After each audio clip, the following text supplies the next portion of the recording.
Hi everyone, it's BTP Shamim. Welcome all to Shamim's Language House. Shamim's Language Houseന്റെ മറ്റൊരു spoken English എപ്പിസോഡിലേക്ക് എല്ലാവർക്കും ഹാർദമായ സ്വാഗതം.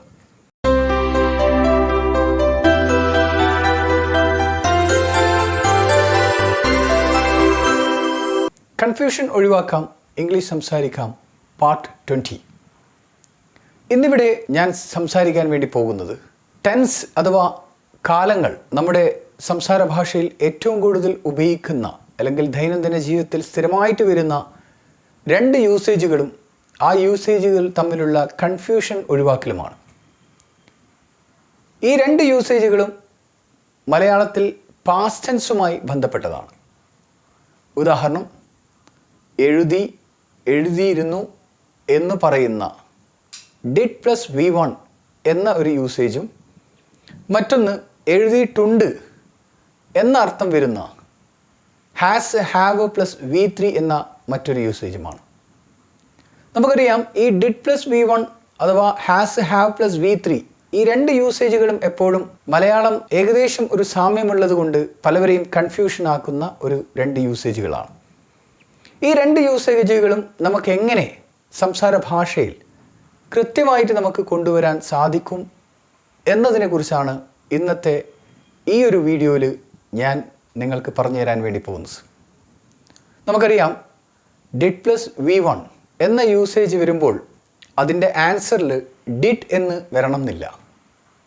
Do, does, did ഈ മൂന്ന് യൂസേജുകളും ആൻസറിൽ വരില്ല എന്നുള്ളത് ഞാൻ നേരത്തെ സംസാരിച്ച വിഷയമാണ്. നേരെ മറിച്ച് മറ്റുള്ള എല്ലാ ഓക്സിലറി വേർബ്സും ഹാസ്, ഹാവ് ഉൾപ്പെടെയുള്ള എല്ലാ ഓക്സിലറി വേർബ്സും ആൻസർ ടൈപ്പ് സെൻറ്റൻസിലും ആ യൂസേജ് വരുന്നതായിരിക്കും എന്നും നാം മനസ്സിലാക്കേണ്ടതുണ്ട്.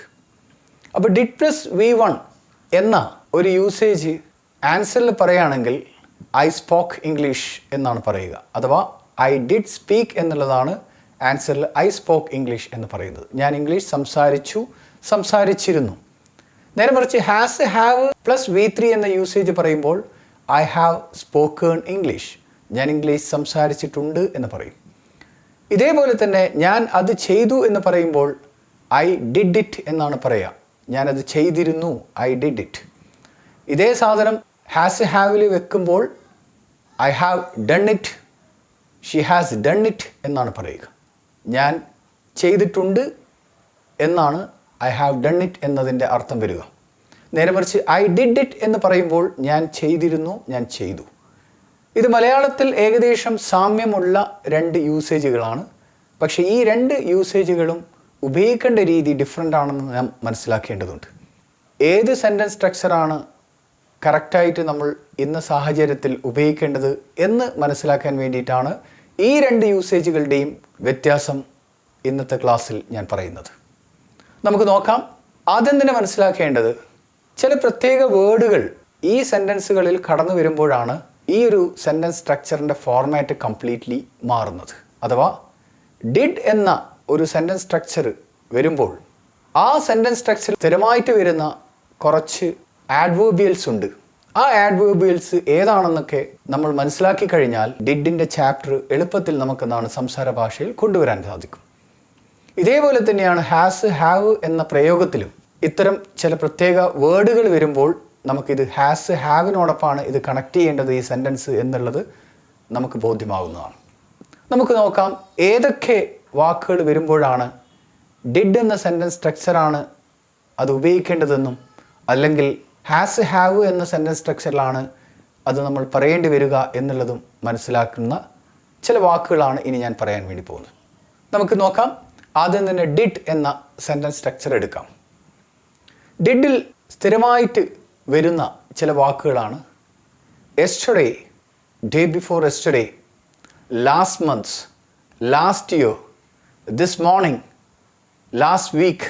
ഈ രീതിയിലുള്ള ഒരു പെർട്ടിക്കുലർ ടൈം പറയുമ്പോഴാണ് ഡിഡ് എന്ന ചാപ്റ്റർ എന്നാണ് എപ്പോഴും സെൻറ്റൻസിൽ കണക്ട് ചെയ്യേണ്ടത്. അതേപോലെ തന്നെ ഇൻ 1960, ഇൻ 2020 ഇങ്ങനെയൊക്കെയുള്ള ഒരു ഫിക്സഡ് ആയിട്ടുള്ള ഒരു ടൈം പറയുമ്പോൾ ഡിഡിനോടൊപ്പമാണ് സെൻറ്റൻസിനെ കണക്ട് ചെയ്യേണ്ടത്. നേരെ മറിച്ച് ഹാവ്, ഹാസ് പ്ലസ് V3 എന്ന സെൻറ്റൻസ് സ്ട്രക്ചർ കടന്നു വരണമെങ്കിൽ മറ്റൊരു തരം വാക്കുകളാണ് സെൻറ്റൻസിലേക്ക് കടന്നു വരേണ്ടത്. അഥവാ ഓൾറെഡി, സോഫ, യെറ്റ്, അതേപോലെ ടൈംസ്, സമയങ്ങളെക്കുറിച്ച് പറയുമ്പോൾ ഇതൊക്കെയാണ് ഹാസ് ഹാവിനോടൊപ്പം കണക്റ്റ് ചെയ്യേണ്ടത്. ഇത്തരം ചില വാക്കുകൾ വരുമ്പോൾ അത് ഹാസ് ഹാവിനോടൊപ്പം പോവുകയും നേരെ മറിച്ച് yesterday, last months, previous day, previous months, last year, in 2020 ഇങ്ങനെയുള്ള വാക്കുകൾ വരുമ്പോൾ നമ്മളത് ഡിഡ് എന്ന സെൻറ്റൻസ് സ്ട്രക്ചറിനോടൊപ്പം കടത്തിവിടുകയാണ് ചെയ്യുക. ഇനി നമുക്ക് കുറച്ച് സെൻറ്റൻസ് എക്സാമ്പിളിലേക്ക് കടക്കുമ്പോൾ കൃത്യമായിട്ട് നിങ്ങൾക്ക് മനസ്സിലാകുമെന്ന് ഞാൻ വിശ്വസിക്കുന്നു. അപ്പോൾ നമുക്ക് സെൻറ്റൻസിലേക്ക് കടന്നു വരാം. First sentence, I went there yesterday. ഞാൻ ഇന്നലെ അവിടെ പോയിരുന്നു.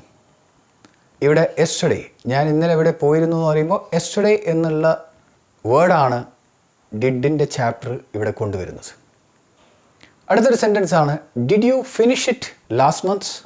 നിങ്ങൾ കഴിഞ്ഞ മാസം അത് ഫിനിഷ് ചെയ്തിരുന്നോ? അപ്പോൾ അവിടെ എന്താണ്, ലാസ്റ്റ് മന്ത്സ് എന്നുള്ളതാണ് ഈ ഡിഡ് ചാപ്റ്റർ കൊണ്ടുവരാൻ പ്രേരിപ്പിച്ചത്. നേരെ മറിച്ച് have you finished it last month എന്ന് പറയില്ല. അപ്പോൾ ലാസ്റ്റ് മന്ത് ആണ് ഇവിടെ ഡിഡിനെ എന്നാണ് കൊണ്ടുവരുന്നത്. അതോടൊപ്പം തന്നെ last months I visited Taj Mahal. I visited Taj Mahal 2 days back. 2 ദിവസം മുമ്പ് ഞാൻ താജ്മഹൽ സന്ദർശിച്ചു. അപ്പോൾ 2 days ബാക്ക് എന്നുള്ളത് ഒരു പെർട്ടിക്കുലർ ടൈമാണ്. അപ്പോൾ അവിടെ ഫിക്സഡ് ആയിട്ടുള്ള ആ ഒരു ടൈം പറയുമ്പോൾ അത് ഡിഡിൻ്റെ ചാപ്റ്ററിലേക്ക് കൊണ്ടുവന്നു. മറ്റൊന്നാണ്, I got licence 2 days back. I got licence last months.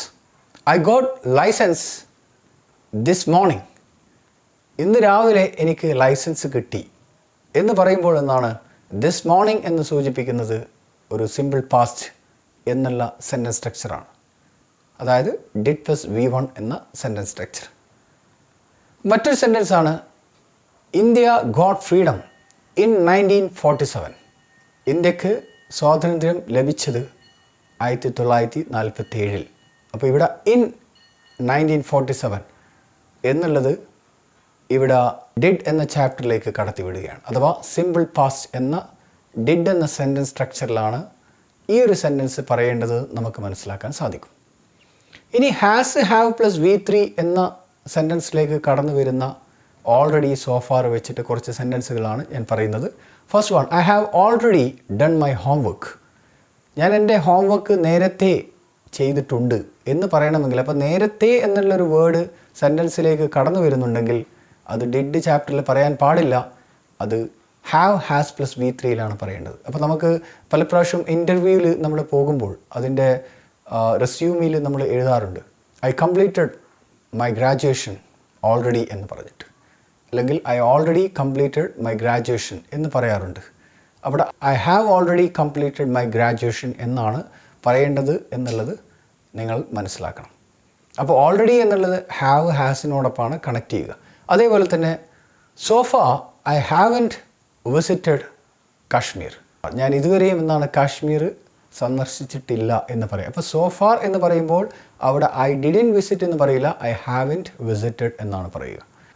അതേപോലെ ടൈംസ് വെച്ച് പറയുമ്പോൾ many times I have told you not to do this. ഞാൻ ഒരുപാട് തവണ നിന്നോട് പറഞ്ഞു ഇങ്ങനെ ചെയ്യരുത്. അപ്പോൾ ഒരുപാട് തവണ അല്ലെങ്കിൽ കുറച്ച് തവണ ഇങ്ങനെയൊക്കെ പറയുമ്പോൾ നമ്മളെന്താണ്, ഹാവിനോടൊപ്പമാണ് കണക്ട് ചെയ്യുക. Many times I have told you not to do this. ഇങ്ങനെ ചെയ്യരുതെന്ന് ഞാൻ പലതവണ നിന്നോട് പറഞ്ഞിരുന്നു. I have warned you many times don't go the, not to go the എന്നൊക്കെ നമുക്കെന്താണ് പറയാൻ പറ്റുന്ന ഒരു രീതിയാണ് ഹാസ് ഹാവ് പ്ലസ് V3, അതേപോലെ ഡിഡ് പ്ലസ് V1. അപ്പോൾ ഏകദേശം നിങ്ങൾക്ക് ഈ സെൻറ്റൻസിലൂടെ ഈ ഡിഡ് പ്ലസ് V1ഉം അതേപോലെ ഹാസ് ഹാവും, അഥവാ ഒന്ന് സിമ്പിൾ പാസ്റ്റാണ് ഡിഡ് പ്ലസ് V1, മറ്റൊന്ന് പ്രസൻറ്റ് പെർഫെക്റ്റ് എന്ന് പറയും ഹാസ് ഹാവ് പ്ലസ് V3. ഈ രണ്ട് യൂസേജുകളുടെയും ഡിഫറൻസ് ഏകദേശം നിങ്ങൾക്ക് മനസ്സിലായിട്ടുണ്ടാകുമെന്ന് വിചാരിക്കുന്നു. ഇനി ഈ ഒരു യൂസേജുകൾ വരാതെ, ആഡ്വേർബിയൽസ് വരാതെ ഒരു സെൻറ്റൻസ് പറയുകയാണെങ്കിൽ, വെറും എന്താണ് ഞാൻ അവിടെ പോയിരുന്നു എന്ന് മാത്രം പറയുകയാണെങ്കിൽ അവിടെ എന്താണ് മലയാളം കൃത്യമായിട്ട് മനസ്സിലാക്കി തന്നെ നമ്മൾ സംസാരിക്കാൻ വേണ്ടി ശ്രമിക്കുക.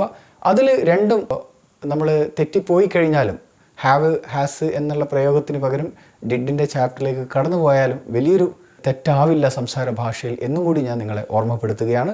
എനിവേ, നിങ്ങൾക്കെല്ലാവർക്കും ഈ വീഡിയോ ഇഷ്ടപ്പെട്ടിട്ടുണ്ടാവുമെന്ന് ഞാൻ വിശ്വസിക്കുന്നു. ഇനിയും ഇത്തരം ഒരുപാട് വീഡിയോകൾ ചെയ്യുവാൻ നിങ്ങളുടെ സഹകരണവും സപ്പോർട്ടും ഞാൻ പ്രതീക്ഷിക്കുന്നു.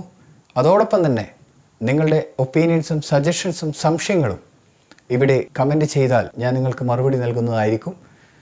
അതോടൊപ്പം തന്നെ മറ്റൊരു കാര്യം, ഇംഗ്ലീഷ്, ഹിന്ദി, അറബി എന്നീ 3 ഭാഷകളുമായി ബന്ധപ്പെട്ട എന്ത് സംശയങ്ങൾക്കും എന്നെ നിങ്ങൾക്ക് വാട്സപ്പിൽ ബന്ധപ്പെടാവുന്നതാണ്.